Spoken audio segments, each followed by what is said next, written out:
So if you've been watching my channel for the last 9 months or so, why? So anyways, back on actual topic, I made a video a while ago talking about when silence stops moving. It's a horror puzzle adventure game venturing through the nightmare realm of your sins, and I spoke at great lengths about one of my favorite creators of all time on Roblox, 8DSK. I also hinted at another horror developer that sent me down the path of scary Roblox games to begin with, Zeekerss. Zeekerss was a prominent horror developer, mostly known for their top-down horror game Lightbulb and their psychological thriller Silent Dark. Silent Dark was a Roblox horror game developed and published in early 2016 and to this day is still impressive with respect to its atmosphere. Oftentimes with Roblox horror they're lacking in sound design or use the exact same audio playback for a large duration of the game, but Silent Dark revels in its static and ominous atmosphere it creates, even with the introduction. Important news bulletin. Authorities are yet to find the cause of numerous disappearances around Augur Lake.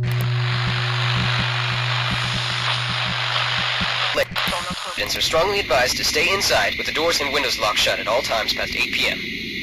Rumors have spread that aliens are visiting Augur Lake.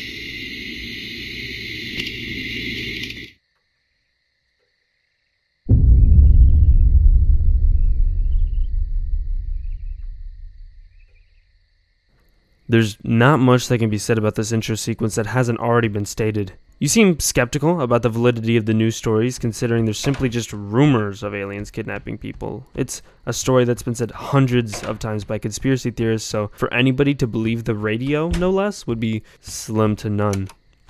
The house you live in is a small single-bedroom building. Something I find especially interesting about the layout of the house is that it's entirely circular, allowing for a quick sweeping of the house as you walk around before bed. The grandfather clock ticks as you slowly close your heavy eyes in your bed. The rolling waves and setting sun wake you up on a dock. The dock is connected to a deserted island that's clearly unfinished. It's most likely due to the fact that this is purely a dream, with trees sprouting from the water, a small cavernous spot, and a large ventilation shaft.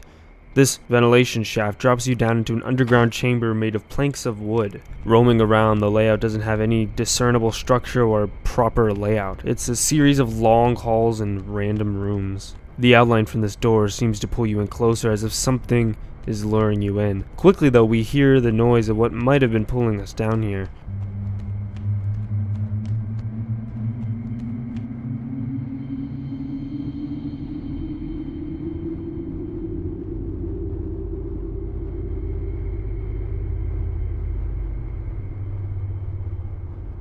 The door is locked, and while searching for a key, you can hear rummaging around.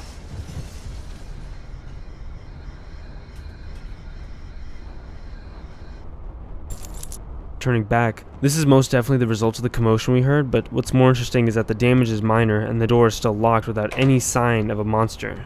Using your key and unlocking the door, you're met with even more halls, even walking down an excessively long one before reaching another door.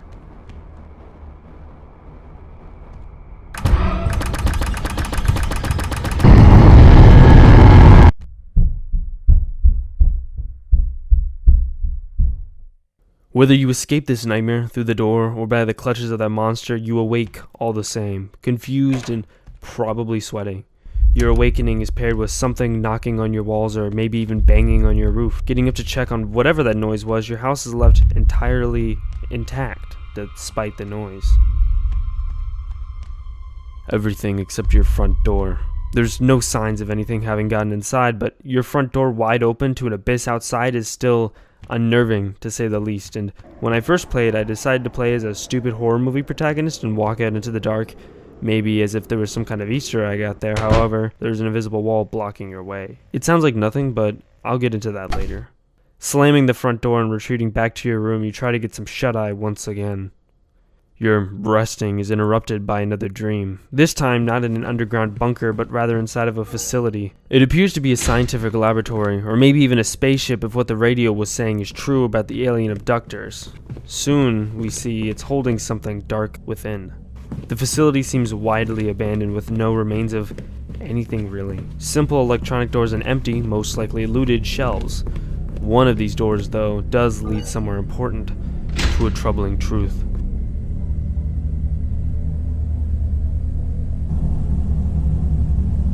Your dreams are starting to seep into reality, directly speaking to you with bloody writing on the walls. It speaks of an awakener that's perhaps tampering with your dreams, or is at least aware they're happening. You awake immediately and are given the prompt to check the house. This prompt is absolutely being brought forth by your increasing paranoia based upon the dreams you've been having. You started mostly as a skeptic, but you've slowly been becoming more and more uneasy with your surroundings and your situation. Flicking on the lights, there's mostly nothing.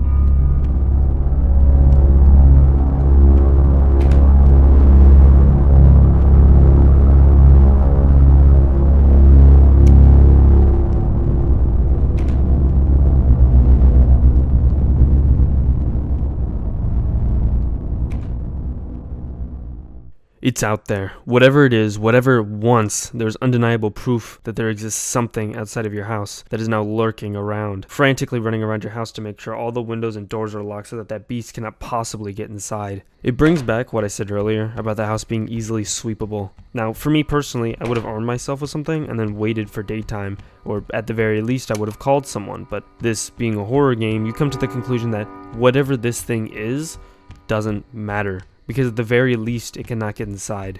You're safe.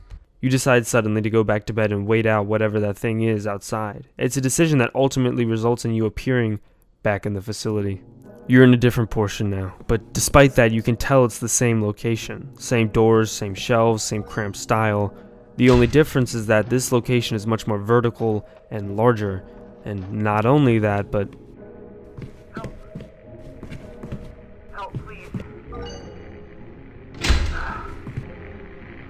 somebody please answer this. I'm trapped. This door's power locked. Can you turn on the power? Please, I'm trapped.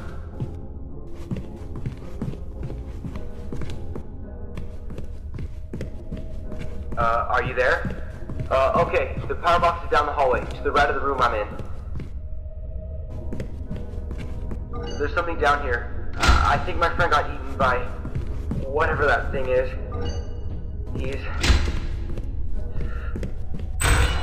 We're both gonna get out of here, alive.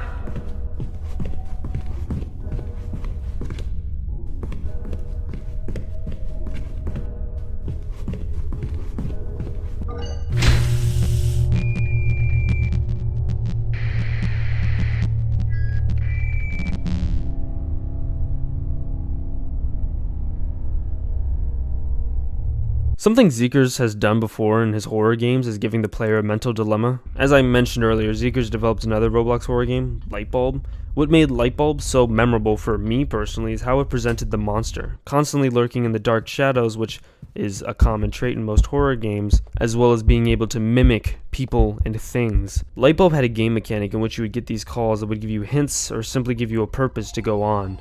Whatever monster was hunting you in that game slowly seeped into these calls and began to attempt to misdirect you.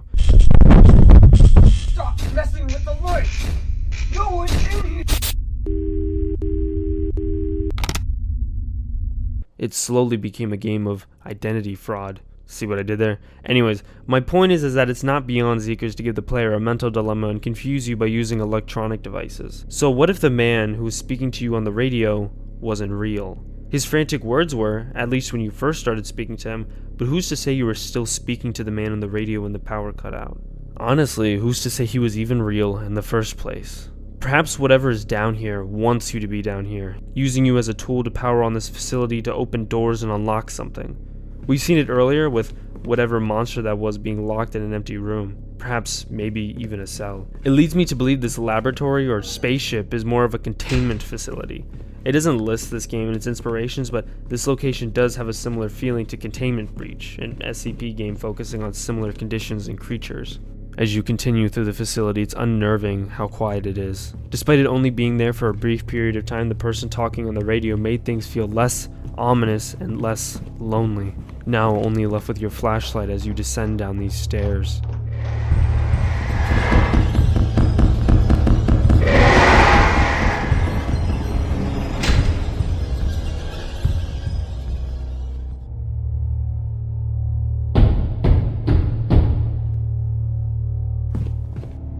Thankfully, a properly timed metal door blocks its way of getting in, but unluckily, you're now locked within what appears to be a boiler room of the facility.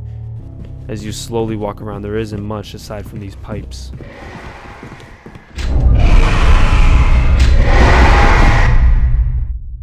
You're woken once again. Whatever that thing was in your dreams, thankfully, didn't do anything. Besides, it was all just a dream, right?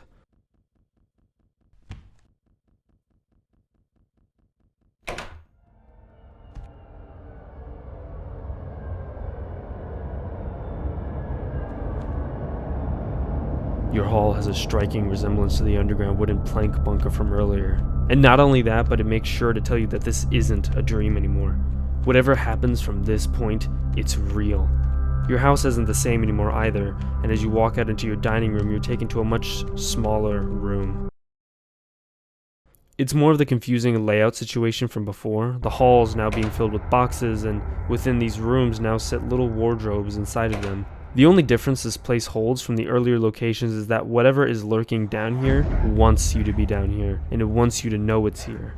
It's aggressive and angry, most likely the creature we heard at the very beginning of the game knocking those plates over.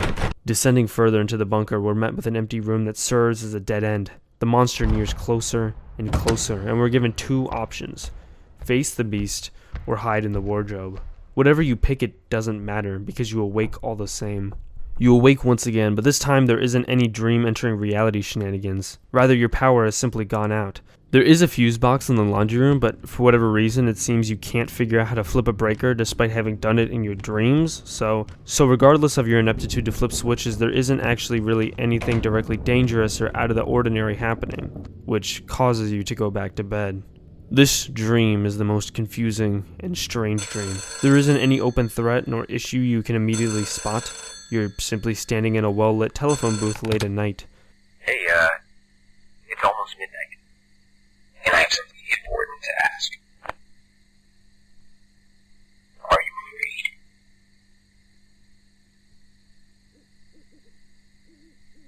Now, something that I found pretty troubling so far while playing and writing about this game is the fact that all the voice roles were done by the same person. There's nothing wrong with that, and if Zeekerss made the game on a small budget, then all the more power to him. However, let's just theorize for a moment. Essentially, all the voices we've heard up to this point have been voiced by the same person. The radio host warning people to stay inside and lock their doors. Residents are strongly advised to stay inside with the doors and windows locked shut at all times past 8 p.m. The frantic man on the end of the radio desperately calling for help. Are you there? Okay, the power box is down the hallway, to the right of the room I'm in. And now this person on the other line of this phone you're holding to your head. Hey, it's almost midnight, and I have something important to ask. Are you afraid? It's a repeating voice, and a repeating identity. Whether it's intentional or not, it does aid to the game's sense of confusion. The same voice repeating over and over again. If there really was a monster on the other side of the radio trying to manipulate you into turning the power on from before, we could be speaking to the same monster now. This time on the other line of a phone, it seemingly taunts you with your own fear, asking if you're afraid now. You can't hide from it forever. If you don't confront it, it'll never leave. You're not any safer in your dreams. Confront the darkness.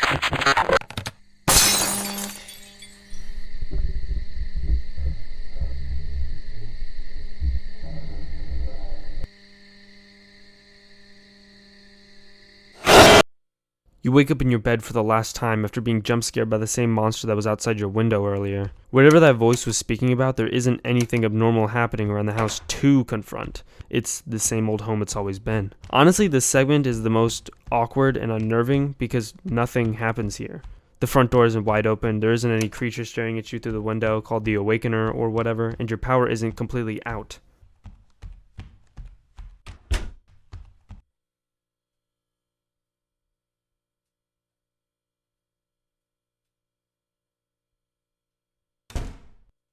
Going back to bed though, your efforts at sleep are futile. Whatever that man was speaking about on the other line of the phone is out there. You're not going to get any more sleep until you confront whatever it is that lurks outside. Getting up and slowly walking down the stairs to meet whatever it is outside, you realize it's gotten inside. Chairs and books fly at you and visions of the underground bunker play with doors slamming.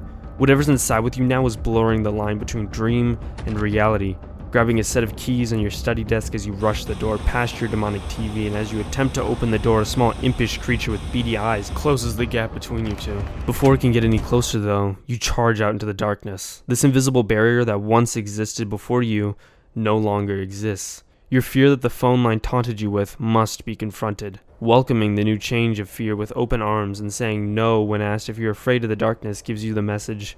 You trudge out into the darkness. Hopeful, listening, searching, ready for something new. And if you were to be afraid of the dark still, the message would instead read, you stumble out into the darkness, wondering, doubting, fearing, waiting for something new. Clearly, whatever's been plaguing your mind won't be shaken off with sleep. Rather, you must confront it in the silent dark of the night. Cheesy endings aside, Zeekerss listed a series of games that influenced a lot of Silent Dark's atmosphere and design. The underground bunker features a lot of large furniture and weird perspectives, which is almost exactly how Nightblights uses their perspective. Even the monster who hunts you down in the facility's nightmare sequence shares somewhat similar features to the monster from Nightblights. Other games, like Gone Home, sharing a similar house design, as well as Red 44 Seder 44, most definitely being the primary inspiration for the facility's design. Since Silent Dark, Zeekerss has mostly moved on from Roblox and has started as an independent indie developer. In a Reddit post, they talk about having moved on from Roblox to Steam, and how they're excited for the bright future of developers that could be coming from Roblox origins. Zeekerss most recently released a horror puzzle platformer game called The Upturned, crawling around through a hotel and meeting the monstrous inhabitants. The game's been received incredibly well, and if you have a few dollars laying around, I highly recommend it. It's not often you see a horror game with tons of personality, and this personality is something Zeekerss definitely mastered developing on Roblox.